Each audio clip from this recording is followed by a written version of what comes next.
Please subscribe. The message came right after the sun went down. It was short and casual. I'll be staying late at work. Don't wait up for me.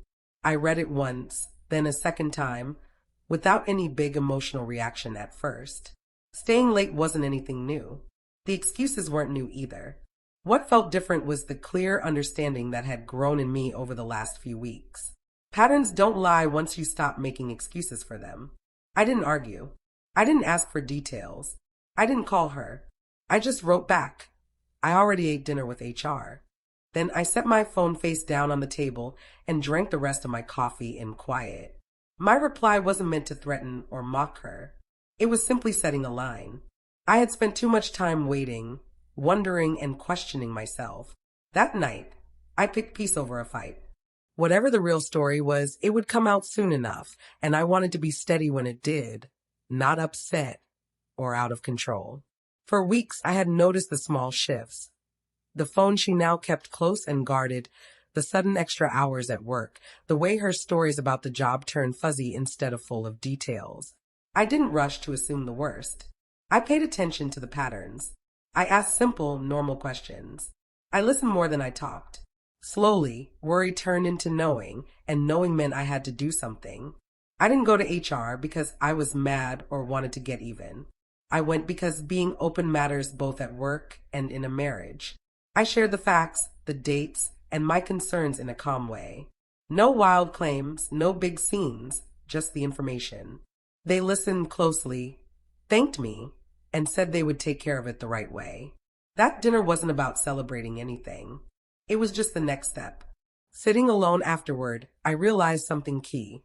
I wasn't trying to trap her. I was protecting myself from being the last one to face the truth. Quiet had already given me answers before. Tonight, it would bring proof. 2 hours went by peacefully. The house was still. I didn't walk around nervously or keep checking my phone. I knew my message had hit exactly where it needed to.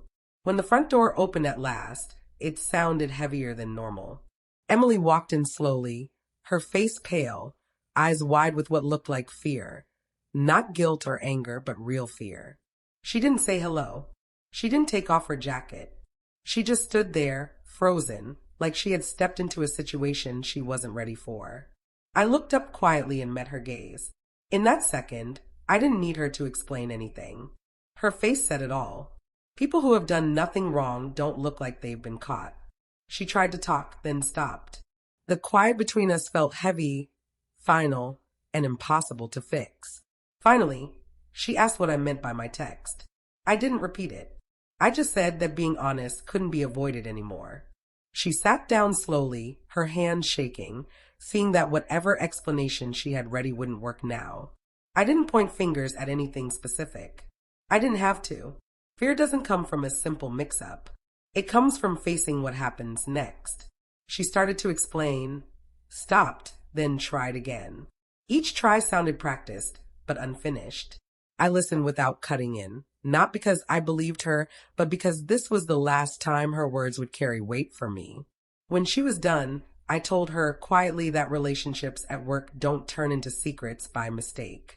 Lines don't get crossed suddenly, and trust doesn't vanish without signs. The truth had walked in the door with her. She just hadn't seen it yet. What came next wasn't yelling or big accusations. It was the slow sinking in of reality. She asked if this was about one certain person. I said it was about the patterns, not any one name. She asked if I was trying to ruin her job. I said I was protecting my self-respect. There's a big difference. I explained that being loyal doesn't mean staying quiet when respect is gone. The fear in her eyes grew, not because I was being mean, but because I was staying calm. Staying calm can feel scarier than shouting when someone is expecting a blow-up. She admitted enough without spelling out every detail. She didn't have to say it all. Her reaction had already proved what I thought. I told her that trust, broken in a marriage or at work, brings results that can't be talked away. That night wasn't about getting back at her. It was about responsibility finally showing up. She asked what would happen now. I told her the truth. The results would happen where they needed to, and I wouldn't step in to control them. I was done managing things for her. That job ended the moment honesty left our relationship. She cried softly then, asking why I hadn't confronted her earlier. I answered truthfully. Confronting someone early just invites them to deny everything. Staying quiet invites the truth to show itself. I had waited patiently until I was sure. That sureness was now standing right between us, impossible to ignore. I didn't take pleasure in her fear. I didn't feel strong or in charge. I felt done. Done guessing. Done waiting. Done carrying questions that shouldn't have been only mine. The peace I felt wasn't cold or heartless. It was the end of a chapter arriving without asking for approval. The days after that were careful and quiet. Our talks turned practical. Trust wasn't taken for granted anymore. It was simply gone.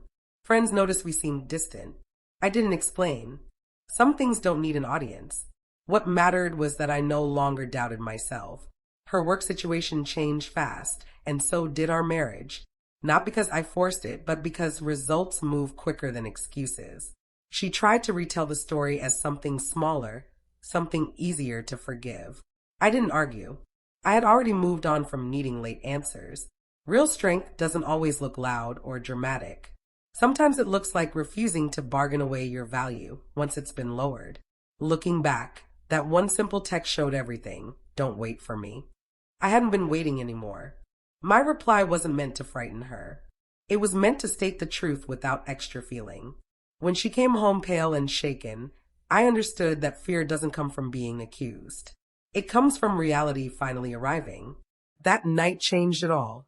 Not because of what I said, but because of what I stopped overlooking. I learned that quiet actions often hit harder than angry words. And when someone's eyes show fear instead of confusion, the truth doesn't need any more proof. I didn't raise my voice. I didn't plead. I simply chose clear seeing. And once you see clearly, everything changes for good.